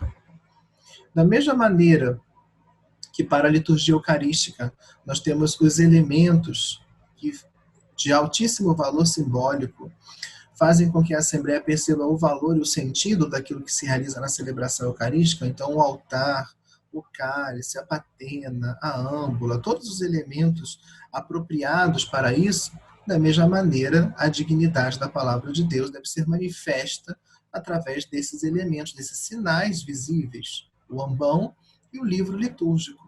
A palavra não deve ser proclamada de um folheto qualquer, mas sim do livro que lhe é próprio, para que assim fique patente para a Assembleia também no sinal concreto, visível ali do lecionário ou do evangeliário, que aquilo que está sendo proclamado não é uma palavra qualquer, mas é a palavra de Deus, onde o Cristo fala à Assembleia, como a gente viu. No capítulo 3 da introdução ao lecionário, nós temos as funções, os ofícios e ministérios na celebração da liturgia da missa. E aí, 3 elementos são elencados nesse capítulo 3º, né? As funções do presidente, a função dos fiéis e os diversos ministérios na liturgia da palavra. Funções do presidente. O presidente da celebração, ele é o primeiro responsável pelo anúncio da palavra, embora ele seja também um ouvinte. Quem preside a celebração não só anuncia, mas ele é ouvinte, ele é aluno também da palavra de Deus, né? Ele se senta e ouve também a palavra que é proclamada. Mas ele é o primeiro responsável pelo anúncio da palavra. Por isso cabe a ele, embora não exclusivamente, a homilia pode ser confiada a um concelebrante, mas cabe sobretudo a quem preside fazer a homilia, explicar a palavra de Deus ao povo. A homilia é etimologicamente significa uma conversa amigável, né? A homilia é o momento em que a palavra de Deus é explicada ao povo, levando em consideração aquele público, a celebração da Eucaristia, né? Pode-se eventualmente tocar em algum tema específico, mas a homilia deve ser sobretudo uma explicação da palavra, para que essa possa penetrar ainda mais eficazmente no coração dos fiéis, né? Para isso, quem preside deve conhecer o elenco das leituras da missa, a introdução ao lecionário e preparar-se pelo estudo, pela oração, né? Quais são os frutos da homilia? Por que ela é tão vivamente recomendada, né? Ela é obrigatória nos domingos e solenidades, mas é sempre vivamente recomendada. Ela é vivamente recomendada porque ela produz esses frutos que o número 41 da OLM coloca em destaque para nós. Ela promove uma compreensão saborosa da Sagrada Escritura. A homilia não é aula de exegese, mas a homilia é uma explicação espiritual do texto bíblico, aplicando a vida daquela assembleia concreta. Então ela promove uma compreensão saborosa da Sagrada Escritura, sapiencial, diríamos. Ela abre os homens à ação de graças, porque compreendendo a palavra de Deus, o homem se abre ao louvor, reconhece que não está só, reconhece que Deus está presente, que Deus está em comunhão com ele, que Deus deseja que ele perceba que ele é sempre Deus conosco, né? Que está caminhando conosco, que se dirige a nós pessoalmente na sua palavra. Então isso tudo abre o homem à ação de graças, né? A homilia alimenta a fé dos fiéis. que por meio da palavra, né, alimenta a fé dos fiéis por meio da palavra, que se torna sacramento na Assembleia Litúrgica. Então, a homilia colabora para que aquela palavra proclamada se torne um alimento para aquela assembleia. Muitas vezes, os textos são lidos e é na homilia que aquela assembleia consegue captar mais claramente o sentido daquela palavra. A escritura é um texto antigo. Muitas vezes, a homilia precisa favorecer essa aproximação do texto àquela assembleia, para que perceba que se trata de um gênero literário específico, ou qual o valor daquelas imagens. Então, a homilia vai promover isso para que, de fato, a palavra se torne um alimento sólido para aquela assembleia que se reúne. A homilia prepara os fiéis para uma comunhão mais fecunda com o Senhor e a convite a colocar em prática as exigências da vida cristã. Não que a homilia deva ser um discurso moralizante, mas a homilia leva a cada um a confrontar-se com a palavra e a perceber quais são as exigências da vida cristã, às quais a palavra nos exorta. A homilia ajuda a perceber isso com mais clareza. A função dos fiéis na liturgia da palavra, essa vem descrita lá nos números 44 a 48 do OLM. Os fiéis não são simplesmente passivos na celebração. Às vezes a gente tem essa ideia, se eu não estou exercendo o ministério, se eu não leio, se eu não ajudo na distribuição da Eucaristia, se eu não canto, eu sou simplesmente um passivo na celebração. Não, né? Passividade nenhuma. Porque a função dos fiéis na liturgia da palavra é, em primeiro lugar, escutar e responder à palavra. Isso é participação ativa. Não há nada mais ativo do que escutar, né? Aliás, talvez essa seja uma atividade a qual todos nós precisamos nos exercitar. Eu digo no âmbito humano. Quantas vezes a gente dialoga com uma pessoa que não tem a capacidade de nos escutar? Hoje, então, com os recursos de telefone celular, enfim, quantas vezes a gente está numa conversa com a pessoa e a pessoa está no aplicativo, no Instagram, por exemplo, e diz que está nos ouvindo. É impossível, né? Eu só estou conversando com uma pessoa e a pessoa está olhando o celular, eu me desanimo profundamente da conversa, porque você não está prestando atenção, pelo menos não a atenção que eu mereço, não a atenção que um ser humano merece, né? Então, precisamos desse exercício de escuta. A escuta é uma coisa ativa. A minha atenção está voltada. Então, o fiel que está sentado na Assembleia e escuta a palavra, não tem nada de passividade nisso. Isso é uma participação ativa. Ele está ali atento para ouvir a palavra. Mais do que acompanhar lendo, porque há esse vício de acompanhar com folheto, agora em tempos de pandemia de acompanhar com celular, nós deveríamos fazer o exercício de deixar de lado tudo isso e de escutar. Deuteronômio 6,4, ouve Israel, Shema Israel, o Senhor nosso Deus, Adonai Elohenu, Adonai Errado. O Senhor nosso Deus, o Senhor é um. Ouve Israel. Deuteronômio não diz lê Israel, mas diz ouve, ó Israel. O Senhor nosso Deus, o Senhor é um. Há um leitor. Quem deve ler é o leitor. Nós devemos escutar para que a palavra golpeie o nosso ouvido e atinja o nosso coração. E depois nós vamos responder a palavra. Peço desculpas, aqui está reposta, né? Mas é resposta. Escuta e resposta à palavra. Essa é a primeira função dos fiéis na liturgia da palavra. Depois, reconhecer que a presença de Cristo é uma só, tanto na palavra quanto nas espécies eucarísticas. E receber a palavra com fé viva. Ainda é função dos fiéis na liturgia da palavra, reconhecer na palavra uma fonte de força e de vida. A palavra ouvida na liturgia é fonte de força e de vida. Chegamos muitas vezes na celebração eucarística marcados pelas múltiplas falências que nós encontramos na nossa semana, no nosso dia a dia, pelas dores que todos nós temos que compartilhar, pelos sofrimentos que todos nós vivemos de alguma forma, e a palavra de Deus ela é uma fonte de força e de vida, né? Quando nós ouvimos a palavra, é como aquela imagem do Salmo, nós somos como a árvore que estende as suas raízes até o regato, e ali aurimos a força, o frescor que nós precisamos para continuar seguindo em frente. Quando ouvimos a palavra de Deus, nós devemos estender em direção a ela as raízes do nosso coração, para que a palavra nos dê todo o nutriente espiritual necessário para que a nossa vida revigorada possa tomar rumo, né? Nós possamos, revigorados pela palavra, caminhar na direção do Senhor.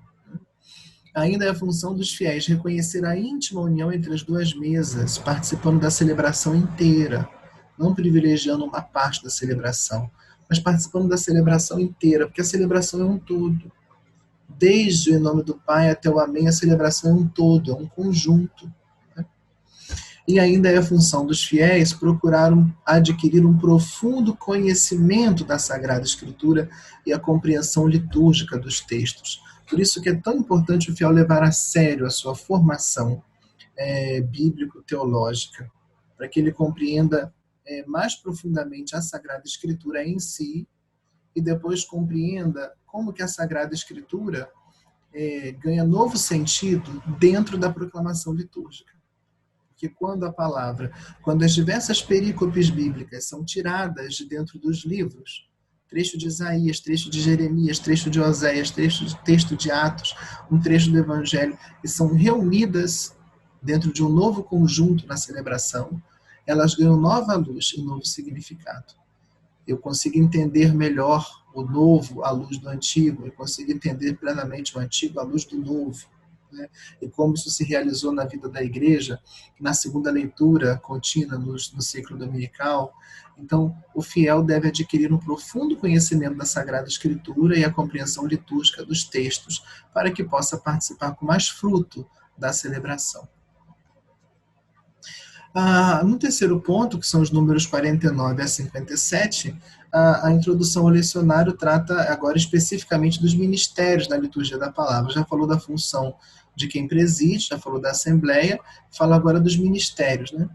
Os leitores instituídos, a eles cabe proclamar a leitura, ao ministério do leitor e do acólito, né? E aí, ao leitor é que cabe proclamar as leituras, embora essa função, na imensa maioria das vezes nas nossas assembleias, seja realizado por leigos e leigas que fazem por suplência esse ministério do leitor. Ao diácono ou um concelebrante cabe a proclamação do evangelho.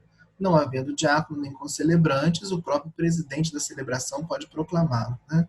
Mesmo que não haja leitores instituídos, a Assembleia Litúrgica precisa ter leitores. Em situações extremas, o presidente da celebração pode fazer essas leituras, mas é necessário que a Assembleia tenha leitores, né? E esses devem ser, esses mesmo não instituídos liturgicamente, eles devem possuir uma preparação adequada, né? Em que deve consistir essa preparação adequada dos leitores? Em primeiro lugar, essa preparação deve ser espiritual, bíblica e litúrgica, e depois técnica. Ou seja, os leitores devem adquirir uma preparação, mesmo esses que exercem por suplência o ministério, né? Eles devem, em primeiro lugar, possuir uma preparação bíblica e litúrgica, conhecer os textos e conhecer a liturgia, para que possam proclamar bem as leituras. E depois eles devem ter uma preparação técnica, ou seja, devem estar aptos a ler diante do povo, com ou sem microfone, aqueles textos bíblicos, né, para que saibam como se comportar ali e proclamar, assim, com mais desenvoltura e para melhor proveito espiritual da Assembleia, aquelas leituras. Bom, agora caminhamos para os capítulos 4 e 5 da OLM. O capítulo 4, que é a distribuição geral das leituras da missa. Aqui se explica quais são os critérios que foram utilizados para distribuir as leituras da missa no lecionário. E o capítulo 5, que é a descrição do elenco das leituras da missa. Ali se descreve quais textos são utilizados em quais tempos, né? Então, o capítulo 4 apresenta os critérios e o capítulo 5 mostra na prática como que ficou organizado o lecionário da missa. Né? Capítulo 4, distribuição geral das leituras da missa. Qual foi o primeiro critério estabelecido? Criar ciclos. Para o domingo foi criado um ciclo trienal, dividido em ano A, B e C, cada um marcado por um dos 3 evangelhos sinóticos. Os 3 primeiros evangelhos são chamados de evangelhos sinóticos porque eles podem ser olhados numa visão de conjunto. Syn, ópsis. Syn, com, ópsis, olhar. Eles podem ser vistos em conjunto. Tem muitos textos semelhantes entre os 3, conservam uma mesma disposição na narrativa, são bem diferentes de João, do 4º evangelho. Então, criou-se um ciclo trienal para os domingos, marcado pela leitura de cada um dos sinóticos. Essa leitura não é exclusiva, é predominante. Predomina no ano A Mateus, no ano B Marcos, no ano C Lucas. Né? João é lido de modo particular em outros tempos do ano litúrgico, na quaresma, no tempo pascal e durante o tempo comum do ano B, como o Evangelho de Marcos é um evangelho mais curto, o discurso do pão da vida de João 6 é lido no intervalo entre o 17º e o 21º domingo do tempo comum. Começa com a leitura da multiplicação dos pães em João e continua se lendo vários trechos do discurso de Jesus a respeito do pão da vida até o 21º domingo do tempo comum. Durante os dias de semana também foi criado um ciclo bienal. Nos tempos que nós chamamos de tempos fortes, Advento, Natal, Quaresma e Páscoa, não há variação entre as leituras. Mas no tempo comum, que se estende durante 34 semanas, criou-se um ciclo bienal, onde o que varia é a primeira leitura e o salmo, segundo o ano par ou ano ímpar. O evangelho é sempre o mesmo. Então, lê-se sempre o mesmo evangelho, né? Nas primeiras semanas o evangelho de Marcos, depois, no meio do tempo comum, o evangelho de Mateus, e nas últimas semanas do tempo comum, o evangelho de Lucas, conservando o capítulo escatológico de Lucas, o capítulo 21, para essa última semana do tempo comum, uma vez que o finalzinho do tempo comum nos tem esse caráter escatológico, de nos fazer olhar para a segunda vinda do Senhor, assim como o início do ano litúrgico também, com o chamado a vigilância, que predomina nas primeiras semanas do Advento. Né? O que muda no tempo comum, no ciclo semanal, é a primeira leitura e o salmo, que vai variar de acordo com o ano, seja ele par ou ímpar. Quais foram os critérios adotados para a distribuição das leituras nos domingos? A introdução ao lecionário, o LM, elenca 2 critérios. O primeiro critério é o da harmonização, que pode ser explícita ou implícita. Em que consiste essa harmonização? Esse critério predomina sobretudo no tempo comum. O evangelho foi distribuído nos vários domingos do tempo comum, cada domingo um trecho, que nós chamamos de perícope, e a primeira leitura foi escolhida de modo a harmonizar-se com o evangelho. De modo explícito, usando a mesma imagem, como nós vamos ver aqui no exemplo, ou às vezes de modo implícito, temas que são afins, né? E que criam uma harmonização, não de modo explícito, mas implícito, não tão direto. Né? Esse critério predomina sobretudo no tempo comum. Nos tempos fortes, a harmonização também existe, mas predomina o critério da subordinação ao tempo litúrgico. Então, Advento, Natal, Quaresma e Páscoa, em geral, todas as leituras são escolhidas de modo a harmonizar-se com a expectativa própria de cada tempo. Então, por exemplo, no tempo do Advento, vemos predominar Isaías e a leitura das promessas messiânicas, né? E não tanto perícopes que se harmonizem necessariamente com o trecho do Evangelho escolhido para aquele domingo, né? Então, esses 2 critérios que foram utilizados para o estabelecimento do lecionário, né? A segunda leitura, no ciclo dominical, é sempre uma leitura semi-contínua. Ela não está conectada com os outros textos, nem da primeira, nem da segunda leitura, nem do Evangelho. A segunda leitura, ela é um caso à parte. Foi estabelecida uma leitura semi-contínua das cartas de São Paulo, da carta de Tiago, da carta aos Hebreus para o tempo comum, e para o tempo pascal e o tempo do Natal, as leituras da carta de São Pedro, das cartas de São Pedro e das cartas de São João. Né? E essa leitura é semi-contínua, começa-se a ler Coríntios e vai lendo 1 Coríntios até terminar, não toda a carta, mas alguns trechos seletos. Né? Eu separei aqui 2 exemplos, um de harmonização explícita e outro de harmonização implícita, que são esses critérios que foram utilizados na elaboração do lecionário do tempo comum. Né? No 27º domingo do tempo comum do ano A, nós temos um caso de harmonização explícita entre Isaías 5 e Mateus 21. Isaías 5 é o cântico da vinha, em que o povo de Israel é representado na imagem da vinha, uma vinha que não produz bons frutos, e por isso, então, ela é largada à própria sorte. Mateus 21 é a parábola dos vinhateiros homicidas, onde a vinha é o reino de Deus arrendado a um povo que não entregou os frutos no tempo devido, que inclusive matou o filho do dono da vinha e que por isso perdeu a vinha. E agora a vinha vai ser entregue a outros que produzam frutos. São 2 imagens idênticas, Por isso aqui está a harmonização explícita entre a parábola dos vinhateiros homicidas e o cântico da vinha de Isaías 5. No 15º domingo do tempo comum do ano A, há um caso de harmonização implícita, porque a primeira leitura é Isaías 55, 10 a 11. Isaías 55, 10 a 11 é aquele trecho do profeta Isaías, onde ele fala que que a chuva e a neve que descem do céu não voltam para lá sem antes cumprir a sua função, que é de fecundar a terra.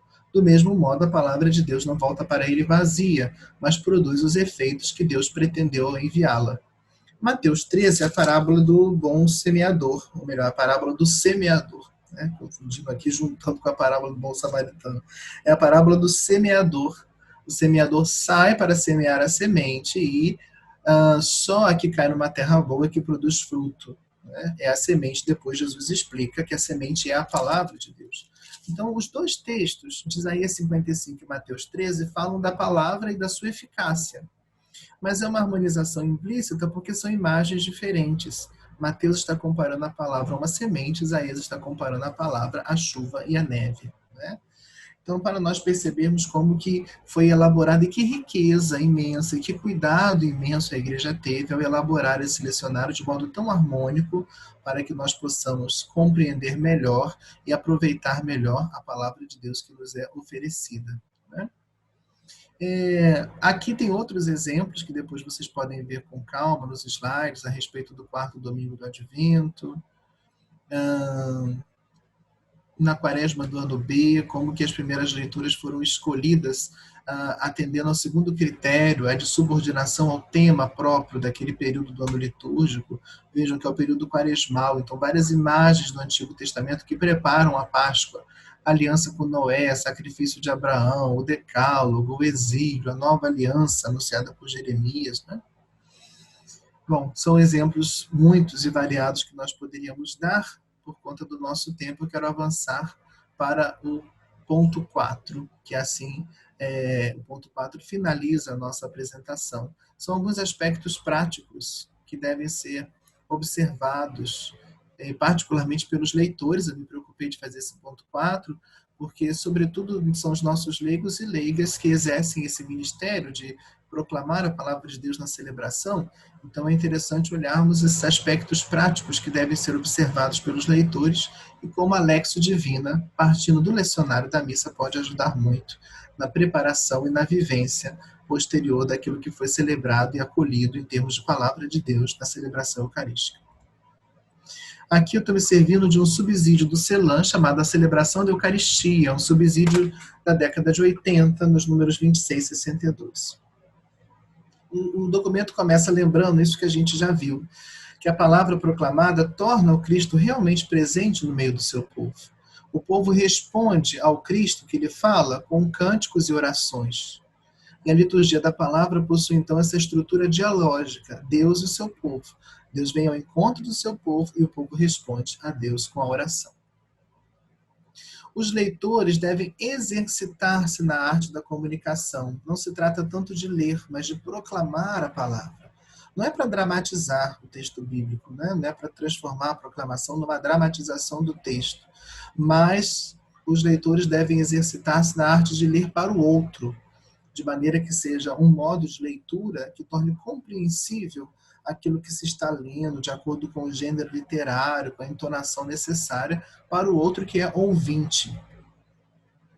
Deve-se estar atento para a dicção, as pausas, o tom de voz, o gênero literário de cada texto, porque não se lê do mesmo modo uma lamentação e uma poesia de amor, né? Por isso é necessário estar atento e preparar-se previamente. Também não é necessário poluir, a gente falou do silêncio, OLM 28, então não é necessário poluir a proclamação com coisas desnecessárias, do tipo primeira leitura, segunda leitura, ou citar a passagem bíblica que está sendo lida. Naquele momento, a Assembleia está ouvindo, não vai procurar no texto bíblico a passagem. Então são pequenas poluições sonoras desnecessárias que eliminam um salutar espaço de silêncio que poderia haver entre as leituras. É importante também familiarizar-se com o lecionário. O seu uso corresponde ao respeito devido à palavra de Deus. melhor do que folhas, folhetos impressos, né? Outras coisas que têm menor valor simbólico e que por isso não correspondem à dignidade da palavra de Deus, presença do próprio Cristo no meio da Assembleia. A proclamação tem seu lugar próprio no ambão, de onde também se canta o precônio pascal, de onde se pode fazer a homilia, ou também a oração dos fiéis, né? Sendo que a homilia pode ser feita também da cadeira do que preside, né? Porque é o lugar do ensino. Com relação ao salmo, mesmo que nós falamos com relação à leitura, né? As nossas proclamações sálmicas são tão poluídas de aclamações, né? De insistir todos ao final de cada refrão, para que as pessoas repitam. Tudo isso elimina o salutar espaço de silêncio que pode haver e que deve haver entre as leituras para facilitar a meditação e o diálogo que Deus quer estabelecer com aquela assembleia que ouve a palavra. O povo responde a Deus por meio do salmo, das aclamações, da profissão de fé, né? Aqui falando da homilia, que corresponde ao que preside a celebração, mas que pode ser feita também ocasionalmente por um concelebrante ou diácono. Essa é parte integrante da liturgia da palavra e tem um valor muito grande na liturgia, porque ela aplica a mensagem de Deus a um povo crente, introduz esse povo na celebração, faz com que ele perceba melhor o sentido daquela palavra proclamada, né? Isso torna a homilia um elemento fundamental também da liturgia da palavra.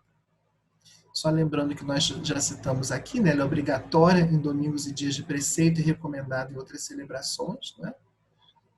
A sua preparação deve ser esmerada, deve ser proporcional às outras partes da celebração, porque não se trata de falar muito ou pouco, mas de falar num tempo adequado àquela celebração e àquele público.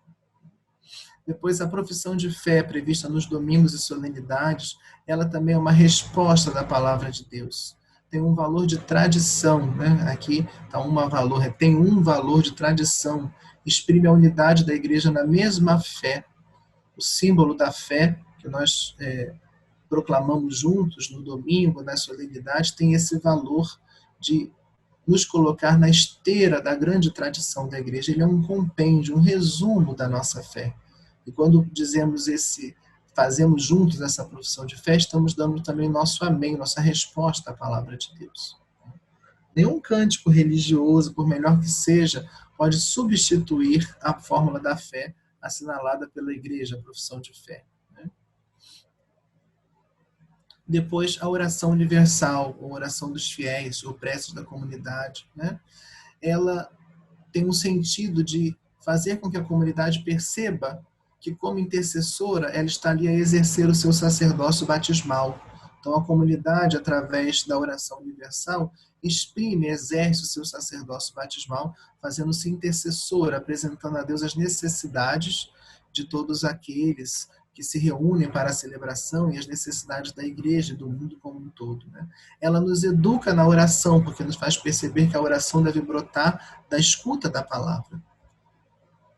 O que preside a celebração é quem inicia e conclui a oração dos fiéis, né? E o diácono, um leitor, ou mesmo alguém que não seja instituído no ministério de leitor, alguém da Assembleia, propõe as intenções às quais o povo responde com uma aclamação específica.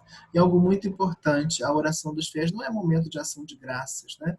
Ali realmente é momento de apresentar a Deus as necessidades a partir daquilo que foi escutado na palavra de Deus. Eu queria finalizar falando sobre a leitura orante. Não vai dar para a gente falar aqui sobre a leitura orante, mas supondo que muitos já conhecem o que é a leitura orante ou Lexio Divina, ou vão pesquisar a partir dessa colocação, depois de termos falado sobre a riqueza que é a palavra de Deus na missa e da riqueza que é o lecionário, é muito importante nos servirmos do lecionário para a leitura orante. Porque às vezes, na hora de fazer a Lexio Divina, pensamos, qual texto da Escritura eu vou utilizar? Que texto bíblico eu vou utilizar para a Lexio Divina? Ou então corremos o risco de ficar sempre nos mesmos textos. A igreja, ao nos oferecer um lecionário, tanto semanal quanto dominical, já dispõe para nós a Escritura, as suas partes mais importantes, nos domingos e nos dias de semana. Então nós temos aí um patrimônio para usarmos para a nossa Lexio Divina e devemos nos aproveitar disso, porque fazendo assim, utilizando uma das leituras bíblicas propostas para aquele dia ou para aquele domingo para a Lexio Divina, nós nos colocamos em harmonia com a liturgia da igreja. Cria-se um link, um laço entre a nossa oração pessoal e a oração litúrgica, o que torna a nossa espiritualidade mais eclesial e menos subjetiva. E depois não corremos o risco de ficar sempre nos mesmos textos, mas nos abrimos a rezar com a riqueza de textos que a Escritura nos apresenta e que a Igreja já colocou organizados ali para nós, dentro dos lecionários, o dominical e o semanal que ela nos apresenta. Assim eu concluo a minha parte da exposição, era o que eu queria apresentar para vocês sobre essa riqueza que é a palavra de Deus na celebração litúrgica. E agora nós ficamos aqui disponíveis para responder a palavra para responder as perguntas, a palavra de vocês agora, que vocês vão nos trazer. Muito obrigada, professor Fábio. Nossa, foi bem esclarecedor. Nós temos algumas perguntas. O que poderia se fazer no âmbito pastoral para conscientizar mais os fiéis a respeito da importância da palavra de Deus na celebração da liturgia? Olha, eu penso que assim, a primeira coisa é daí da nossa parte, né? Nós como padres que presidimos as celebrações litúrgicas, é na própria homilia conscientizarmos isso, conscientizarmos os fiéis disso. Ou seja, começarmos ou terminarmos a homilia mostrando a riqueza que é a palavra de Deus, a importância que ela tem na celebração, cuidando do modo como a celebração é proclamada, cuidando desses aspectos práticos, que tenhamos o livro, o ambão, leitores bem preparados, e fazendo uma homilia que esclareça a palavra de Deus ao povo, que não seja nem muito curta, nem também muito longa, mas que seja proporcional à celebração como um todo, né? Acho que a primeira coisa é essa. Depois, a formação bíblica, né? Tentarmos na paróquia, através de uma formação bíblico-litúrgica, iniciar os fiéis no conhecimento da palavra de Deus e também da liturgia e, consequentemente, da liturgia, da palavra de Deus na liturgia, né? Fazendo formações como essa que a gente está fazendo aqui na live, eu acho que isso pode favorecer muito essa descoberta do valor da palavra de Deus na celebração. Nós temos uma pergunta aqui do Emanuel Reis no Facebook. Ele fala: pode-se, portanto, dizer que a Sacrosanto Concílio há uma evolução da compreensão da presença real de Jesus ao interno da liturgia, superando teologicamente a Mediator Dei de Pio XII? Sim, pode-se dizer sim. A gente viu isso comparando os dois textos, né?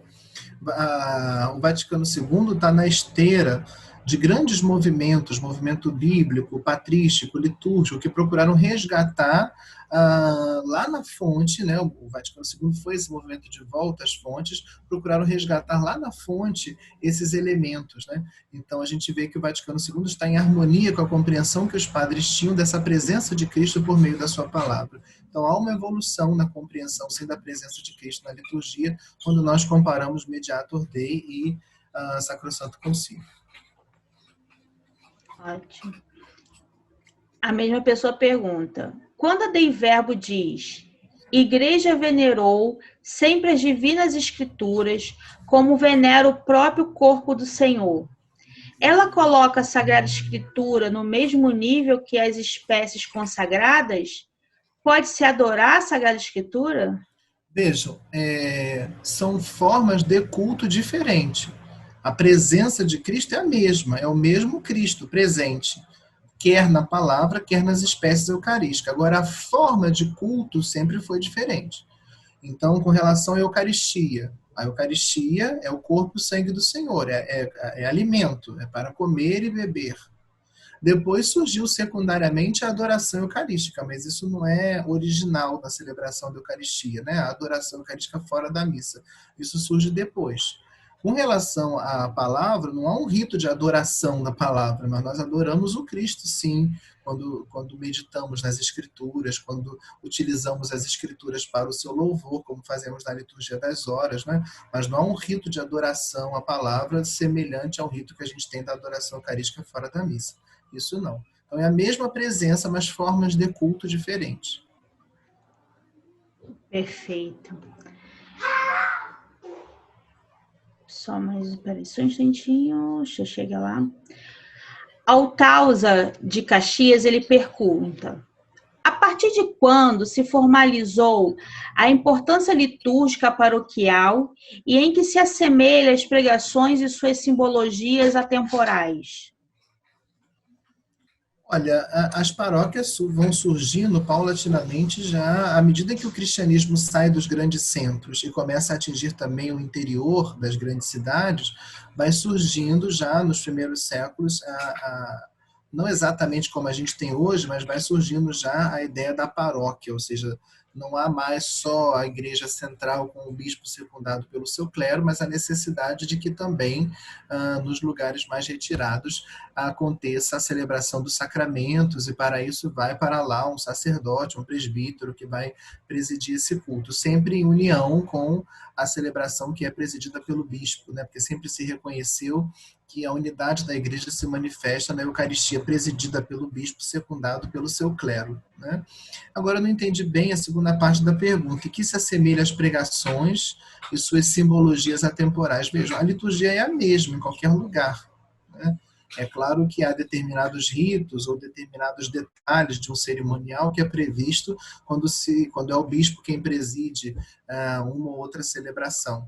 Mas na sua estrutura formal, a celebração eucarística é sempre a mesma, né? A liturgia da palavra, a liturgia eucarística, com a sua mesma simbologia, quer na igreja paroquial, quer numa igreja catedral, né? Há alguns elementos, sim, quando a missa é presidida pelo bispo, né, que dizem respeito à presença da sua própria figura ali, né? Mas no todo da celebração, o rito é o mesmo. Ok. Uma das nossas participantes está perguntando qual foi o salmo que o senhor usou na oração inicial. Deixa eu ver aqui. Acho que foi o Salmo 58. Foi o Salmo 58. Mas eu saltei alguns versículos, tá? Salmo 58. Tá, ok. O Vinícius, que está no YouTube, ele pergunta: podemos entender que a ação de Cristo em nós, na liturgia, é realizada através da ação do Espírito Santo? Podemos entender que a ação de Cristo em nós na liturgia é realizada através da ação do Espírito Santo. Sim, porque assim, na liturgia, a liturgia acontece na força do Espírito, né? A liturgia, toda a ação litúrgica, ela é sempre três coisas que nós chamamos. Ela é sempre anamnese, ou anamnese, ela é memória do mistério pascal de Cristo. Ela é sempre epíclese, porque é sempre invocação do Espírito. E ela é sempre doxologia, porque a liturgia tem como finalidade última o louvor do Pai, né, pelo Filho e do Espírito. Então, toda a ação litúrgica acontece em nós através da ação do Espírito. Há na liturgia, às vezes, um momento específico de uma epíclese, por exemplo, a epíclese sobre o pão e o vinho, que é a invocação do Espírito sobre a água batismal, mas a liturgia como um todo é uma grande epíclese, porque sem o Espírito não haveria ação litúrgica. É ele quem torna possível a memória da Páscoa do Cristo, né? Ok. Luiz Morena, no YouTube, ele pergunta: Padre Fábio, existe diferença litúrgica entre a celebração da palavra no rito latino e no rito oriental ortodoxo? Existe sim. As diversas famílias litúrgicas têm a sua forma própria de proceder. A estrutura da celebração é a mesma, a liturgia da palavra e a liturgia eucarística. Mas os detalhes do modo como cada uma dessas duas grandes partes, das quais se forma a celebração litúrgica, se realiza, né? Os detalhes de cada uma dessas grandes partes são diferentes nas diversas famílias litúrgicas, não só entre a Igreja Católica e Ortodoxa, mas mesmo entre os ritos latino e oriental há diferenças, sim. Ok. Temos uma outra pergunta. Altausa, ele pergunta novamente, né? As regras litúrgicas e suas mecânicas nos ritos, celebração e normas, são as mesmas das missas litúrgicas iniciais ou se agregaram novas associações nesses ritos? Veja, o Vaticano II tentou recuperar para a liturgia as suas formas primeiras e mais essenciais. O que acontece é que, assim, no primeiro século, no segundo século, a liturgia acontecia de forma mais livre.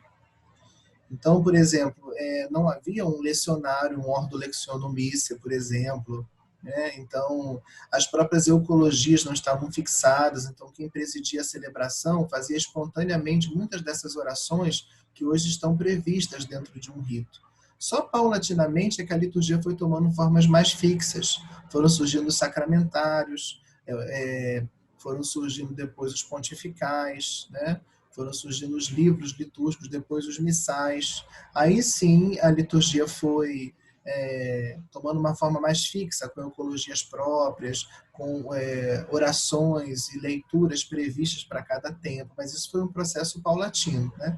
A busca do Vaticano II foi tentar fazer a liturgia voltar às suas formas mais originais, mas não significa que a missa é exatamente idêntica como se celebrava no século II, até porque as formas eram mais espontâneas, né? Okay. A Marilu, que está na página do Facebook, ela pergunta: a leitura orante, o certo é ser feita no Evangelho do dia? Não há uma regra. A leitura orante, ela não tá, como é que eu vou dizer assim, ela não está normatizada nesse sentido de dizer tem que ser esse ou aquele texto. Eu acho que é muito proveitoso usar o lecionário. Primeiro porque coloca a oração pessoal em harmonia com a oração litúrgica. Então, fica uma vida de oração muito mais harmônica, né? Depois, o lecionário é tão rico em oferecer as principais partes da Sagrada Escritura que o uso do lecionário vai me permitir, no decorrer, por exemplo, de 3 anos, se eu uso o lecionário dominical, ter feito Lexio Divina com os 4 evangelhos, com os sinóticos que predominam nos anos A, B e C, e com João que predomina em algumas partes do ano litúrgico. Então, por isso é uma recomendação, mas não é uma norma, né? A pessoa pode fazer a leitura orante de outra forma, pode fazer a leitura orante servindo-se de um livro bíblico, fazendo cada dia um trecho, enfim. O importante é que seja um texto bíblico, né? Porque a leitura orante se faz normalmente a partir de um texto da Bíblia. Sim. O padre Bruno, ele que está no YouTube, ele te pergunta para o senhor: poderia, por gentileza, repetir qual é o nome que significa aquele duplo movimento na liturgia da palavra, onde Deus fala e o povo responde? Então, foi o número 33 da Sacrosanto Concílio que a gente citou, que apresenta esse movimento de Deus que nos fala. Então, a gente chama isso de um movimento de descida, um movimento catabático, porque catábase, no grego, significa descida. É Deus que vem ao nosso encontro, Deus que fala, Cristo que nos proclama o Evangelho. E depois o movimento de resposta. Ao Deus que fala, o homem responde com a ação de graças e com a oração. Esse movimento de resposta, de subida do homem em direção a Deus, é o movimento que nós chamamos de anabático, né? Uma vez que anábase é a palavra grega para subida.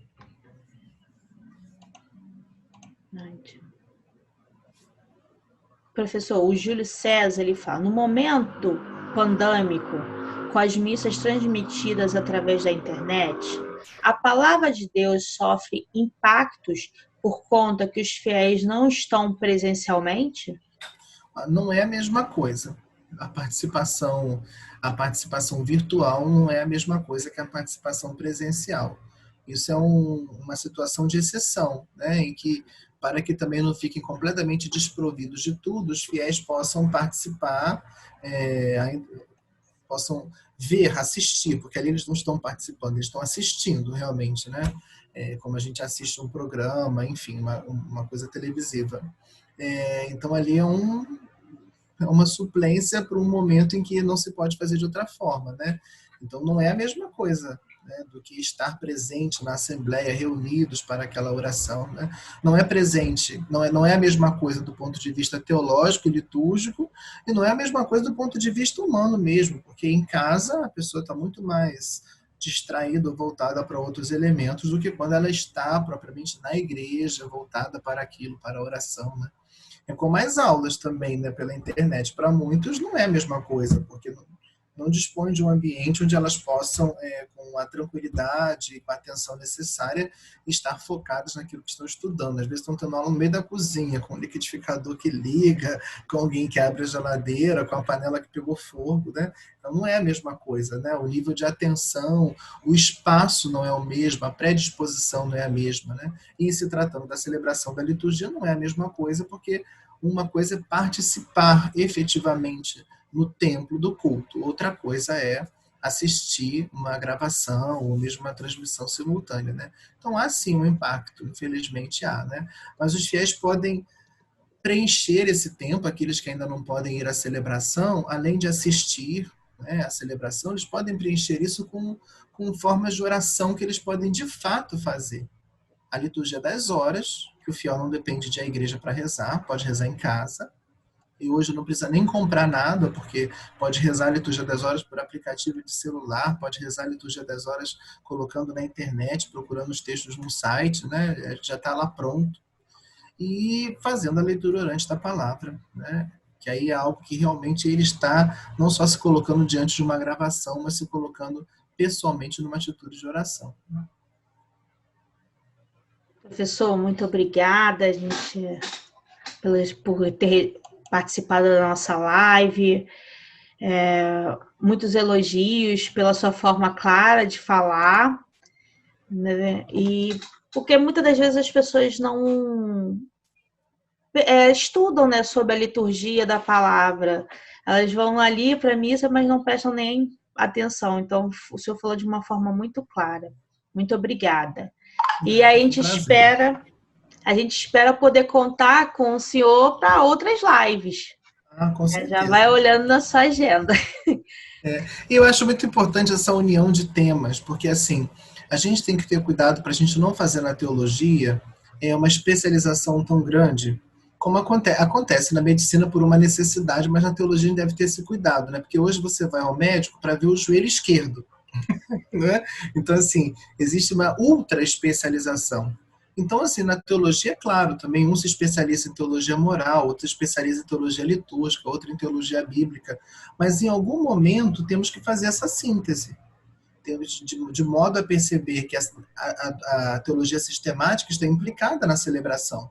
A ideia que temos de igreja, a ideia que temos do Cristo, a ideia que temos da Trindade, né? A ideia que temos de Maria, e ao mesmo tempo perceber que, se tratando do nosso tema de hoje, palavra e liturgia se entrecruzam, porque o objetivo de um estudo bíblico, exegético, é fazer com que aquela palavra melhor assimilada sirva de alimento para a vida pessoal de quem estuda e dos fiéis de maneira geral. Então, por isso, sendo a liturgia o lugar por excelência da palavra, a exegese deve estar também a serviço da liturgia, no sentido de levar os fiéis depois a, na liturgia, compreender melhor aquela proclamação bíblica, né? E, aliás, a liturgia é também um locus interpretativo da palavra, porque quando a gente tira a palavra, as várias perícopas, os vários trechos bíblicos dos seus lugares na Bíblia, e as reunimos numa nova disposição dentro do lecionário, uma nova interpretação daqueles textos surge, porque agora eles não estão lidos mais dentro do contexto do livro onde eles estão inseridos, mas estão sendo lidos em harmonia com outros textos e num contexto maior que é a celebração. Então, é muito importante também isso para entender melhor como aqueles textos adquirem novo significado à medida em que são colocados em conjunto e na proclamação da liturgia. Ótimo. Compartilhe, se inscreva no nosso canal, na página do Facebook, para você ficar por dentro da nossa programação de lives e cursos. E se você quiser rever, ou então encaminhar para alguém, compartilhar para alguém, é só entrar no nosso canal novamente, que já estará disponível para você essa live. Um grande abraço, fiquem todos com Deus.